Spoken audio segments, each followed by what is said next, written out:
So last night I finally got around to watching Superman, and as somebody who has really hated the idea of Superman throughout the years, I've never really liked a movie, even Man of Steel. I've always thought that the idea that this guy was just super and he only had this one weakness, that being kryptonite. I didn't like his costume. Historically, I did not like anything about Superman ever. This was one of the greatest movies I've ever seen in my entire life. That's coming from a guy who has consistently hated Superman, and I only gave it a chance because of James Gunn. I've liked what James Gunn has done before, and he succeeded again, dude. I don't care. I'm going to watch anything DC at this point. I'm going to watch anything that guy touches. He turns somebody in again. I always hated Superman. And now when I'm watching this, when that movie ended, first of all, that was one of my thoughts, was like, that's one of the best movies I've ever seen.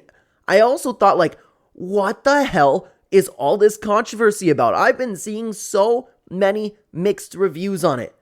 I don't know, I don't know how you couldn't like that movie. Honestly, it had everything. We're going to break it all down, okay? We're going to break it all down, spoiler territory. I am excited to talk about this because I'm officially on the DC train, guys. Hello, everybody, and welcome back to another video. If you are new here, my name is Kyle. I am your guy with many YouTube channel. So, I really like how they started the movie, where we don't have to see Clark coming down to Earth. We don't have to see him getting raised by his family. I love the way that it was presented. It was like, I don't remember exactly what it was, like 300 years ago, 3 hours ago, whatever they ended up saying, and then it ended up leading to 3 hours ago, Superman actually lost his first fight, so we didn't have to go through all of the stuff we've seen over and over again. It's kind of like the same thing how the Avengers nowadays skipped Spider-Man getting bit by the spider and all that. I love it. And we also know what happened, like with Superman stopping a war, he's already in a relationship with Lois. I loved, honestly, all of it, but what I did love, and I didn't expect to love this so much, is how much I really enjoyed Krypto. We have Superman basically losing the fight for the first time, and he's like dead on the ice, and then he calls Krypto, and Krypto just starts jumping on him, bouncing on him, and he's this misbehaved dog, which I didn't know, and might be why I enjoyed the movie a little bit more, because I know there's a bunch of people like nitpicking different things about the movie. I don't know much about the Superman lore, so I didn't even know that Krypto was Supergirl's dog. I thought that Supergirl was Superman's girlfriend. I didn't know that they were cousins or anything like that. So maybe that's why I enjoyed the movie just a little bit more than what people are picking apart. But we have an incredible fight scene with, I don't remember what Lex Luthor's other superhero was called, but it's someone to actually match Superman. They brought us into all of this action immediately, dude. He goes, he heals up. We see the Fortress of Solitude. We kind of see that message from his parents. Everything is working really smoothly so far. And there wasn't a moment in this movie where there was a little bit of downtime. It captivated me literally the entire time that it was going, okay? We see the Fortress of Solitude. We see all of those cool robots. Little bit of humor there, and that's another thing. I know a lot of people had issues with the James Gunn humor in it. I thought it was incredibly balanced. I don't need to see the Man of Steel. I don't need to see this guy being super the entire time. I thought that he did a good job still being super, while having a couple jokes in here. They didn't do it nearly to the level of a Guardians of the Galaxy. And I like that they didn't do that. It was well timed. It was perfect in my opinion. But like I said, there's not much I can really break down about the action scene. He ended up getting his butt kicked. And then we're introduced to Lex Luthor. And I gotta say, and this goes with every single actor in the movie. Luthor, that actor is phenomenal, dude. Phenomenal. And I don't know what he's supposed to look like. I watched the movie with my family, and my dad had a problem with how young Lex Luthor appeared. I don't know if he's supposed to be older, whatever. I thought his acting was fantastic. I thought Superman's acting was fantastic. And secretly, guys, Mr. Terrific kind of also stole the show. Loved all of that. Okay, so we're introduced to Luthor and his, sorry, the name's escaping me, of the other girl, with the razor blade hands. She comes in, she finds a Fortress of Solitude, and long story short, I might be skipping a little bit ahead, but they end up abducting Krypto. And sorry, guys, I think I jumped a little bit ahead way too much because we were talking about the concerns of Lex Luthor, and he was talking to people, which I believe was just part of the U.S. government, talking about how Superman is just acting on his own. He is, and this is another thing, guys. A lot of people making this movie overly about politics. I understand where you're drawing all the conclusions, but I don't even know if that's what they were going for, to be honest with you. I think people are looking a little bit too much into it. I thought it was just literally Superman stopping a war. And I know people had issues too with Superman just acting because people will die. I think that's an acceptable reason to act as Superman. He just cares about lives. And honestly, and before I say this, I know it might sound unintelligent, but I'm very educated when it comes to world issues, okay? It kind of encapsulates my own philosophy. It's hey, I don't want people to die. But I know there's so much more to talk about with that. And that's, again, they were pretty concerned about in the movie, and they made good points as to why. And even at the end and I know, I'm sorry, I'm jumping all over the place. Even the end when those people with the US government were like, hey, glad you like Superman because they're the ones making all the decisions now. Guys, I'm not going to lie to you. I'm kind of for somebody like Superman being here to protect the planet. He sees a bunch of people about to die. He comes in. He saves the day. I'm good with that. I don't think that he needs to. And I don't think that he needs to worry about getting a passport or whatever they wanted him to do, you know? No, I'm good. Superman is better than us. He's a meta-human, and he has nothing but good in his heart, so he wants to stop people from dying, and he did so. So circling back to what I was saying again, we have the Fortress of Solitude that was infiltrated. Crypto was taken, which I have such a big heart for dogs, guys, so that like type of stuff hits me so hard. I did not want to see that dog tortured or anything like that, but in the meantime, they ended up creating a little bit of a distraction with that little thing that we saw from the trailer, and I even like it was simple, where it's like, oh my god, that's really not creating much of a distraction. It'll grow, and then we see this like huge kaiju-looking type thing where he's just running around the city, and what I do like about Superman, and I don't know if this is comic accurate, because I know a lot of people had issues with the accuracy to the comics. I like the fact that he was so caring. He was even saving a squirrel from the monster, or saving one girl, you know what I mean? I really like that about Superman. I like that he cares about every individual life. I think that's really a cool trait to have for a hero. But what I didn't know is we were going to get introduced to the Justice Gang, and that's Green Lantern, Mr. Terrific, and Hawkgirl. Oh my god. It sucks. It's so sad about this world now, because we look at Hawkgirl, and then I think of Hawktua Girl, you know? Oh, but I think that Hawkgirl was the only one that I did not like her. I did not like her, but all she did was scream. I don't know if that's what she's supposed to do, but she didn't really shine at all. Other than that, dude, they made Green Lantern look cool, and Mr. Terrific kind of stole the show.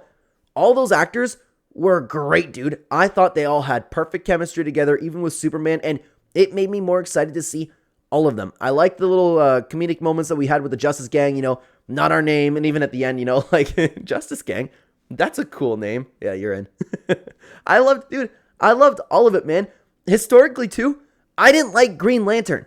I didn't like anything about him, but the guy who played Green Lantern, he did a good job. The script writing was perfect. Everything was awesome. So they ended up taking care of this distraction. Superman didn't want to kill it, and that's a trait that I do like about Superman. He wanted to get it somewhere else alive, but unfortunately, they did end up killing it. Mr. Terrific had a pretty cool moment, too. And then either while that fight was happening or right after it was happening, Luthor ended up broadcasting the rest of the message that he got, and because it was Superman's message from his parents was damaged in transmission, so all he thinks that was his parents said, hey, we want you to do good and be the best man that you can be, but what they said is continue on with the Kryptonian race and have a harem, and what was the other thing? Oh, just take over the world. They called humans simple and stupid or something like that, and Superman's never seen it before.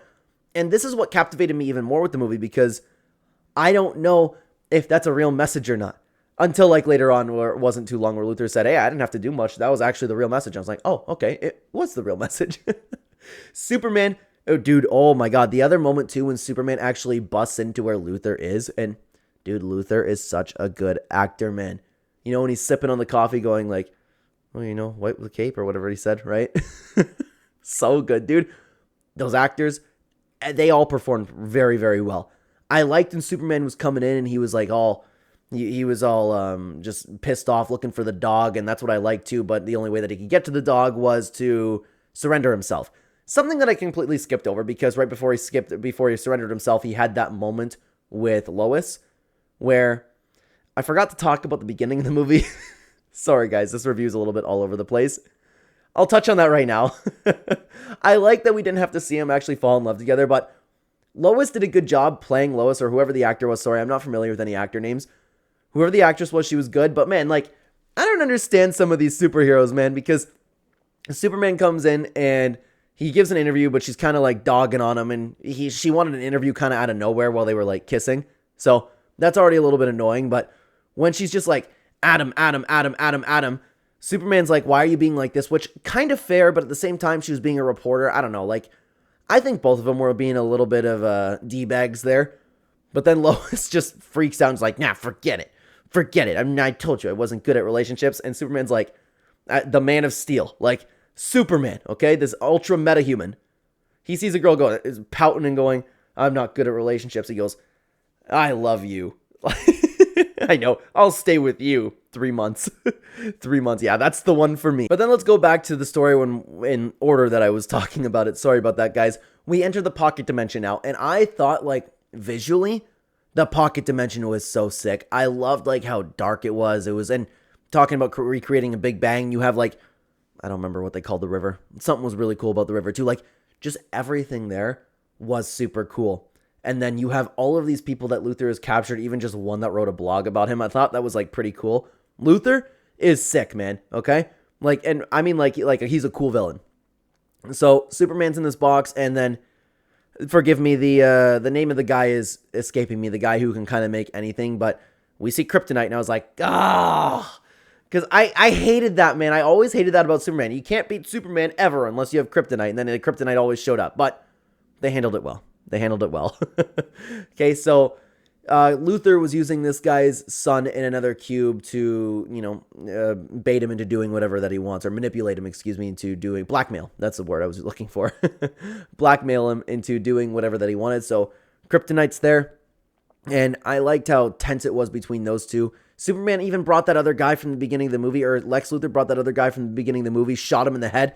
Dude, the guy's a menace. But that's all it took for the guy not that, like, it's all that it took, but that's all it took for the guy that was stuck in the cell with Superman to actually turn on him, because, like, he's like, you think you can get to my son? And after, like, the tense moments we've had where it's like, don't talk to me, all of that was really cool, really awesome to watch, and I loved this entire scene within the pocket dimension. So he creates a little son, but before the guards realized and everybody was, like, ratting him out, it was too late. Superman got all of his powers, and, well, not all of his powers. He was still in a weakened state, but it was enough to get to the sun, and that was beautiful to watch. Again, I have a soft spot for dogs and babies, and, dude, the most hype thing was when, and I know that Superman was freaking out about seeing Krypto, like, chasing the squirrels forever, and then they said he was going to put it down painfully, just flying through all those machines, dude. I loved watching Krypto get saved. But in the meantime, we also cut to Lois and Lois's friend.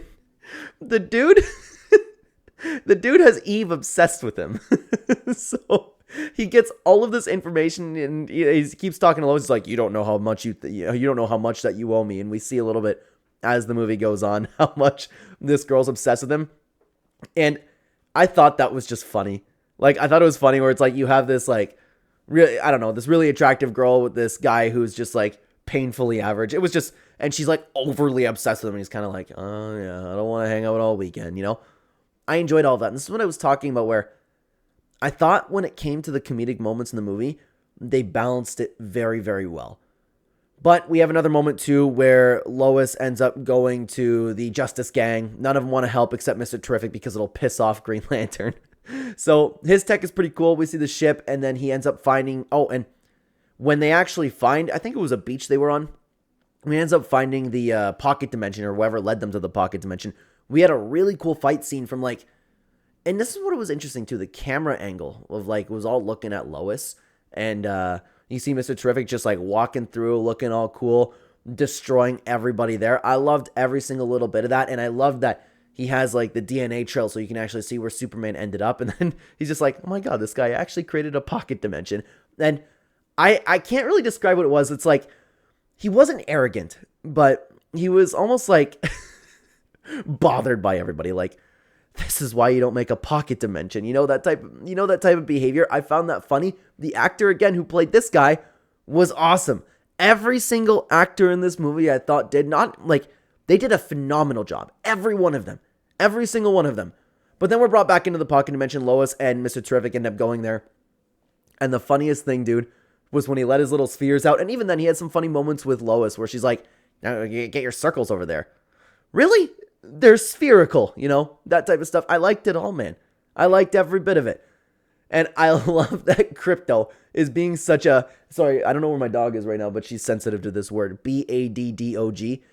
I love that Krypto is so... so like that, where he just ends up eating all of the cameras.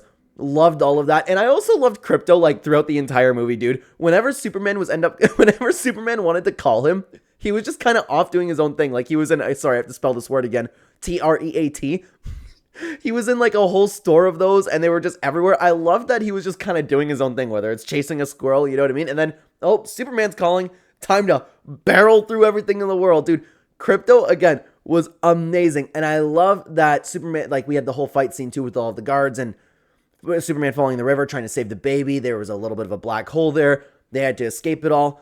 And everyone ended up making out just in time. So Luthor's all pissed off that they escaped. And at the time, our friend with the baby ended up just going away, and I didn't know that it would be returning. But Luthor ends up opening up the pocket dimension, which does end up creating, like, I don't remember if they called it a black hole or if it created a rift in whatever it was. It was splitting the entire Earth open, and this is where Luthor's people ended up actually turning on him a little bit because he's taken things a little far. And I wish I could break down this scene for you a little bit more, like the entire climax of the entire thing, because there's only so much that you could say about Superman fighting and him ending up having a clone of each other, and he ended up taking care of both of those guys where he ended up flying to the sky, his lungs ended up getting filling up. Like, that entire fight scene was really cool. But he was also conflicted because he didn't know whether to go stop the war again because, and I didn't touch on that entire thing. Green Lantern, made a deal. I don't remember what the deal was, if it was for money, power, land, whatever it was. With Green Lantern, did I say Green Lantern? Lex Luthor. I'm sorry, guys. This review is kind of all over the place, but he is using the pocket dimension to go to other countries, okay? So the war is starting to build up again because Superman is absent, and then Lex Luthor ended up giving the green light to attack. But what I love is that the Justice Gang ended up coming in, and Green Lantern dude was... How the hell did they make Green Lantern cool? I usually, too, don't really find this type of humor funny, but I love that Green Lantern was coming in, flipping over the tanks, and each time was just a middle finger. I loved all of that. That was super cool. And again, Hawk Girl was really the only one where I was like, kind of, you know what, it's okay. But she ended up taking the Dictator, and he's like, oh my God, you're so amazing like Superman. Yeah, I'm not like Superman. Poof. That was a good moment, and I don't know, man. I loved it all. Mr. Terrific, too. Like, and we also had the, I'm sorry, I don't remember that guy's name, the guy who created the sun. He ended up showing up, too. That entire scene was great, and they came in at the perfect moment with the kid holding up the staff. And again, I know people are trying to, and I understand what lines people are trying to draw to real world geopolitics, but I think it's a little bit of a stretch.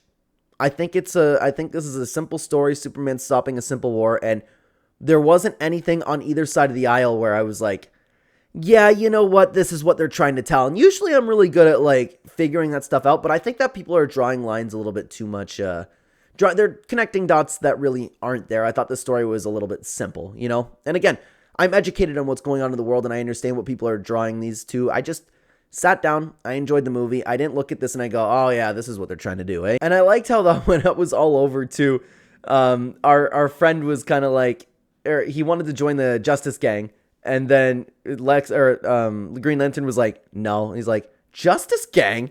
That's a cool name. You're in. So I like that we're going to be seeing all these characters again, and I'm actually excited to see Green Lantern again. I actually am excited for that. But we go back to the actual fight scene with Superman, and he ends up defeating the two people and defeating the clone and Krypto ended up coming to save the day, which Luthor didn't see coming, which again was really, really fun to watch. I loved Krypto and every single thing that he was a part of. Superman ends up trapping the clone in a bus, falls into the black hole, and Mr. Terrific comes in. He's like, what are you messing around for? Like, again, all of the timing was perfect. And he's like, I don't know, I'm doing really important things over here. I loved it, man. I loved it. Then he finally gets to Luthor. He finally comes in, and we had a little bit of a Loki moment. This is the only thing that I've seen taken from another movie. We had a little bit of a Loki moment where Luthor's like, you alien, and started going off on his entire speech, and Krypto just starts mauling him. Loved that. Absolutely loved that. I, as a viewer, and I'm one of those guys where it's like, no, we need to take care of Luthor right now, but Superman being like the man that he is doesn't want to kill people, right? So they ended up just locking up Luthor. They ended up shutting down again, I think it was a black hole that was opening up, but they ended up shutting it down. Superman ended up stopping a building from saving people, and it really goes to show like what a good guy Superman is. Meanwhile, again, because of Eve and the genius that she was, they were able to broadcast a new message. It's kind of a whole thing that I skipped over where Superman's reputation got saved. Luthor ended up getting exposed, which was cool, and goes to show too. And there was a joke too in the pocket dimension with all of the monkeys spreading hate about Superman. It goes to show how naive everybody is, right? If that, it's all it takes is for one trending story, and it's like, oh my God, this guy who saved us for so long is just trying to enslave us. Like, that would work. And then the reverse would work, where it's like, oh, Lex Luthor's actually the bad guy. Yes, Lex Luthor's the bad guy. NPCs of the world, man, I guarantee you, like, a good 80-90% of the people in this population are actual NPCs, and that's a conversation not a lot of people are ready to have. But as the movie closes, and I think I already mentioned this, Lex Luthor ended up getting arrested, and everybody from the Pocket Dimension ended up getting free, and Eve ended up coming up. We're just like, we get to hang out all weekend. I loved, like, that was all funny to me, but Superman goes back to the Fortress of Solitude to heal, and you know what, too? The robots, when they ended up getting destroyed, that was a little tough to watch, too, even though they were just robots. But regardless, he ended up playing again the tape of his parents that ended up soothing him, and it was his real parent, not his real parents, sorry, his real Earth parents, and he kind of changed what ended up soothing him, but Supergirl shows up. And again, I don't know anything about the DC lore. Supergirl, I thought was Superman's girlfriend, and I don't know her actress name either, but the chick from How to Train Your Dragon, House of the Dragons.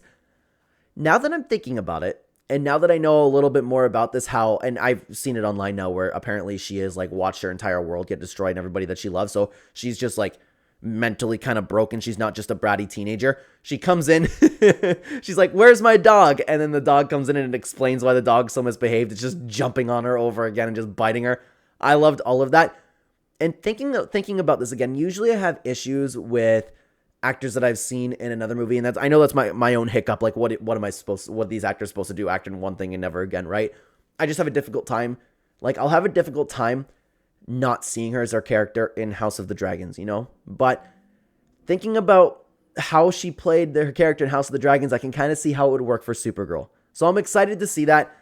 I actually, guys, I thought this was one of the greatest movies that I've ever watched in my entire life, and this is coming from somebody who has historically hated the Superman movies that he's watched. I hated him, thought he was a dumb hero. This was actually one of the greatest movies I've ever watched. And how the hell do people have such a problem with this movie? Like, crazy, man. But let me know what you think about it down below. Thank you so much for watching. Why don't you check out, a little while ago, we made a review to the first Iron Man movie. I'd love to have you over there. Thank you so much for being here, guys. Take care, everybody.